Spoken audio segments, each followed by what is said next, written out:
Jean-Nicole, bienvenue dans Parole d'entrepreneur. Donc, tu nous reçois aujourd'hui dans ta librairie. Peux-tu te présenter et nous dire ce que tu entreprends? Alors voilà, bon, bienvenue à vous déjà. Merci. Et puis voilà, j'ai une entreprise librairie. Je m'appelle Nicole Marvani, j'ai une entreprise librairie et puis j'ai entrepris également, j'ai élargi à cette entreprise au livre, j'ai élargi mon espace gourmet. Et depuis, c'est vrai que les choses se portent beaucoup mieux. Je suis plus rassurée sur la situation de mon commerce. Ok, donc quand t'es venu cette idée de justement de monter une librairie avec un coin gourmand? Là, ça fait depuis 2012, j'y pense, ça me travaillait parce qu'en fait, j'ai ressenti dans la population la recherche d'un lieu, d'un espace où les gens pourraient bien déjà se voir, et puis avoir un point de culture, et puis avoir un lien social. Donc ça me travaillait. J'ai trouvé qu'à travers l'espace gourmet, à travers la nourriture, on pouvait associer les deux. Et je pense que ça va très très bien ensemble. Voilà. Et c'était une idée qui t'est venue. Comment cette idée entre guillemets est venue Je vous le cache pas, je voulais sauver mon commerce. Bon, on était envahi par la presse, et la presse, vous savez, les pourcentages les pourcentages accordés par les NMPP sont ridicules, quoi. Ça me permettait de payer à mi-temps une employée, quoi, c'est tout. Et par contre, ça me prenait 2/3 de l'espace boutique. Et là, j'ai pensé qu'il fallait absolument arrêter. Si je voulais sauver mon commerce, il fallait absolument arrêter. Bien sûr, maintenir le livre, qui est lui le chiffre d'affaires le plus important, mais par contre, accompagner ça par autre chose. Et donc, en faisant le tour de la question, j'ai pensé que c'était l'espace gourmet qui pouvait l'emporter, parce que d'abord, les gens, ils aiment manger, ils aiment boire, ils aiment discuter, on leur met de la bonne musique, ils sont entourés de livres, donc ils achètent des livres. Bon, il y a une simulation, si vous voulez, et c'est sur ça que je comptais, et je ne le regrette pas. Ça fait combien de temps maintenant? Alors 2013, nous avons arrêté la presse en juin 2013. Les travaux ont été entrepris en octobre 2013 et on a démarré tout de suite. Et là, si je vous disais que je fais maintenant la moitié de mon chiffre d'affaires de livres, bon, c'est pas négligeable quand même, hein, surtout par les temps qui courent. Hein. C'est-à-dire qu'il y a une relation, les gens achètent plus de livres parce qu'ils viennent manger ou... C'est-à-dire que ça me maintient. Moi, je pense que c'est pas plus, puisque je vois mon chiffre se maintenir, mais au moins maintenir le chiffre. Parce que bon, il faut quand même tout de même pas oublier que nous avons Amazon, nous avons les tablettes. Donc tout ça, il fallait se battre. Hein. Il fallait y aller, quoi. Il faut empêcher les gens. Mais là, les gens reviennent parce que bon, il y a un accueil, il y a un service, et il faut pas négliger tout ça. Je crois qu'on revient à une qualité de relation entre le client et le commerçant, ce qui n'existait peut-être pas il y a quelques années. Là, nous représentons un commerce, ce que j'appelle un commerce qui n'est pas hostile. Au contraire, les gens sont fiers de venir dans une librairie, sont fiers de venir manger, sont fiers de partager un moment ici. Et ça, pour nous, ça nous apporte beaucoup. Comment a débuté ta carrière d'entrepreneur? À partir de quand Ça remonte assez loin, c'est-à-dire qu'avec mon mari en 72, on s'était installé dans le centre, et mon mari a toujours été dans la teinturerie, donc on a monté quelque chose d'ultra moderne avec des installations extraordinaires, une communication, je me souviens à l'époque, bruyante, flamboyante, parce que le matériel venait d'Écosse. On a fait venir des Écossais, cornemuses, qui se baladaient dans le 13e en annonçant l'ouverture de ce pressing. Bon, c'était très bien. Malheureusement, les résultats n'étaient pas au rendez-vous, et donc, d'une chose à l'autre, les choses se sont compliquées, et c'est lorsque la librairie a fermé dans le centre commercial, c'est-à-dire dans le centre derrière, que là, les clients qui étaient aussi mes amis, puisque j'étais là depuis très longtemps, m'ont dit simplement il faut absolument que tu réouvres une librairie, ça nous manque, le point de culture dans le centre, pour drainer la clientèle, pour faire venir les gens, ça manque pour les commerçants et pour les gens qui y habitent, les résidents. Et à partir de là, donc, je me suis encore investie.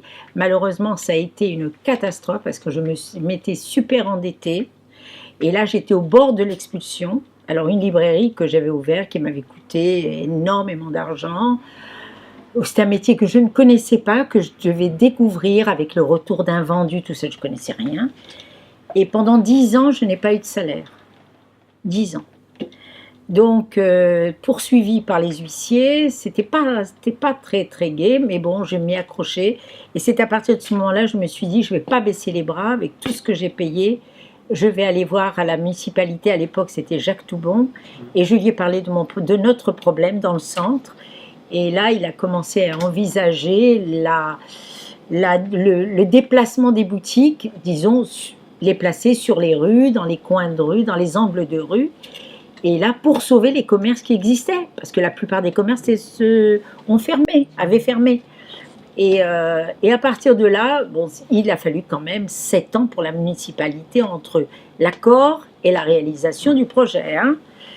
Mais bon, on y est arrivé, ça a été un très très grand jour, le jour de l'inauguration ici. Tous les commerçants, la rue s'est à nouveau animée, parce que c'était un boulevard qui n'était pas fréquenté. Et les commerçants, bon bah écoutez, ont tous eu déjà des espaces, une visibilité qu'on n'avait pas avant. Et puis bon, les choses ont à peu près tourné. Voilà, et puis jusqu'au jour où effectivement la presse, bon, il faut quand même le dire, la presse est à l'agonie. Hein. J'aime pas ce mot agonie, mais je suis obligée de le prononcer. Et là, je plains, je déplore vraiment tout ce qui va se passer, aussi bien pour les kiosques que pour les autres marchands de journaux. Bon, j'ai pu tirer mon épingle du jeu en créant cet espace gourmand, mais bon, je déplore que la presse soit dans cet état-là. Puis, quel bon conseil tu donnerais à des entrepreneurs qui veulent se lancer? Qui veulent se lancer, déjà, d'avoir une petite trésorerie. Parce que les banques ne suivent pas toujours. C'est-à-dire, même si vous démarrez l'affaire, il vous faut de l'argent en avance, parce qu'il faut avoir ce petit matelas, disons. Comme disaient à l'époque les commerçants, un petit matelas qui, en cas de coup dur, vous permet de pallier, si vous voulez, à ces manques-là. Parce que bon, c'est vrai, il faut dire qu'avec tous ces congés scolaires, les recettes ne sont plus les mêmes. Avant, un commerçant qui s'installait, il savait combien il allait faire par jour. Maintenant, c'est plus pareil. Là, les vacances scolaires, vous plongez, après vous remontez, enfin bon. Et donc ça, et puis beaucoup de travail. Ça, il ne faut pas négliger le travail. Lui, il ne va pas faire 35 heures. Hein. S'il pense faire 35 heures, il ne faut pas qu'il ouvre la boutique. Hein. Il faut qu'il fasse autre chose. Hein. Non, et puis aimer les clients, aimer les gens. Aimer les gens, il faut... Vous savez... être commerçant, c'est une vocation. Tout le monde ne peut pas être commerçant. Ce n'est pas possible. Ça, il faut aimer les gens, il faut aller vers eux, il faut aimer leur rendre service, il faut aimer les écouter, il faut prendre du temps avec eux. C'est pour ça qu'ils viennent vous voir. Sur ça, ils vont ailleurs. Hein. Ils téléphonent, ils commandent Amazon. Hein. Aujourd'hui, comment tu te définirais, toi, comme entrepreneur, comme profil d'entrepreneur? Bah, vous savez quand je vois ma vie, à 80%, c'est mon commerce. Hein. Bien sûr, bon, maintenant mes enfants ont grandi, il n'y a plus d'éducation, plus à s'occuper, mais tout le clair de mon temps, je le passe ici. Quand je ne suis pas là, je pense à ici, donc je suis toujours là. Quoi. C'est ça aussi. Hein. Il faut savoir que c'est comme un bébé, il faut s'en occuper jusqu'à maturité et continuer à s'en occuper. Donc, c'est pas de tout, mais c'est vrai qu'on a des satisfactions extraordinaires. On a une relation avec les gens, mais fabuleuse. C'est une richesse, tous les jours, c'est ma richesse. La richesse de rencontrer des gens, de discuter, de savoir qu'ils viennent pour vous, de savoir que vous allez les gâter, de savoir que... Mais vous vous rendez compte la chance que nous avons? C'est pas comme si vous rentrez dans une banque. Hein. Quelle est aujourd'hui ta satisfaction en tant qu'entrepreneur? Ah ben, c'est le bien vivre, le bien-être, la qualité de vie que j'ai à travers les livres et l'espace gourmet, la rencontre avec les gens. Bon, j'ai des rencontres extraordinaires, fabuleuses. Tout le monde ne peut pas dire tous les jours, j'ai eu un moment, j'ai eu une discussion avec une telle ou une telle, et puis il s'est passé quelque chose. Tout le monde n'a pas cette chance. Et ça, c'est aussi un prix. Je ne fais pas un métier idiot, je ne fais pas un métier de répétition. Tous les jours, c'est tellement varié. Il faut donner l'envie aux jeunes de faire ça, il faut les aider à faire ça. De toute façon, si on veut être sauvé en France, c'est l'entreprise. Voilà. C'est pour ça que je soutiens le petit. Là. Okay. Je dis qu'il faut les encourager, les petits, hein. Je vais vous dire. Hein.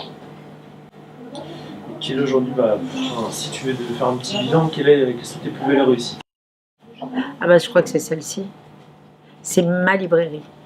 J'ai eu d'autres affaires, mais c'est ma librairie qui m'a donné le plus de satisfaction. Les plus belles rencontres, les plus grands auteurs, les auteurs les plus intéressants, les petits, les moyens, mais ça a été les moments les plus intenses pour moi. Intenses. Et puis d'organiser. Puis, écoutez, on a un support extraordinaire qui est le livre. Il faut quand même le dire. On ne peut pas trouver meilleur support qu'un livre. Avec un livre, vous communiquez, vous faites venir l'auteur, on fait un débat, on offre à boire, à manger, on organise des choses extraordinaires avec un livre. Et ça aussi, c'est une richesse. Et à l'inverse, quelles sont tes plus grosses déceptions? Grosse déception, c'est que faire confiance à certains, il y a des moments, mais bon, je ne suis pas quelqu'un qui tient rancune. Je passe, mais bon, je me suis fait avoir aussi un petit peu, c'est normal, hein, ça fait partie des choses que l'on rencontre dans sa vie. Mais au moment même, ça m'a fait mal parce que j'ai perdu de l'argent, mais puis après, les choses passent, quoi. C'est pas grave. Quel message aurais-tu à faire passer aujourd'hui à des personnes qui veulent se lancer? Qui veulent se lancer, c'est le travail. Hein. Il n'y a que ça. Le travail, la rigueur et l'accueil. Et puis après, surtout prendre soin d'une bonne transmission. Parce que, j'ose pas le dire, hein, parce que là, forcément, j'ai eu plein de gens qui sont intéressés par l'affaire, mais si elles ne correspondent pas à un profil bien particulier, c'est pas la peine. Elle peut tomber en 3 mois, elle n'existe plus. Hein. Donc ça aussi. Et la transmission, pour moi, voilà, c'est un des problèmes qui me préoccupe. Ça fait 2 ans que je suis préoccupée par ça.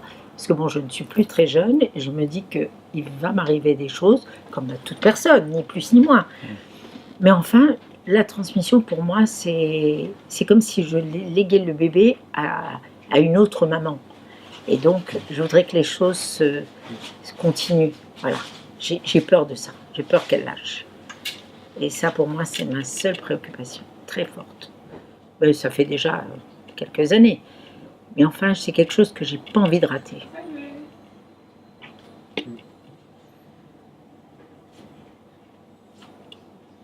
Donc, on va passer à la question ultime. Hein. C'est une question qu'on pose à tous les entrepreneurs. C'est quelle est la différence pour toi entre le bon entrepreneur et le mauvais entrepreneur?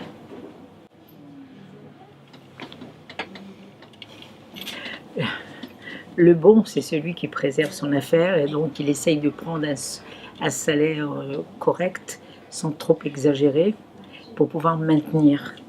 Et le mauvais, c'est justement celui qui se sert avant de penser à son affaire. On te remercie, Nicole, de nous avoir accordé sur ce temps. Merci à toi. Écoutez, ça m'a fait plaisir. Si ça peut donner l'envie à des jeunes d'entreprendre, ça sera ma plus grande joie. Parce qu'il faut le faire. La France en a besoin. Merci, Nicole. Merci.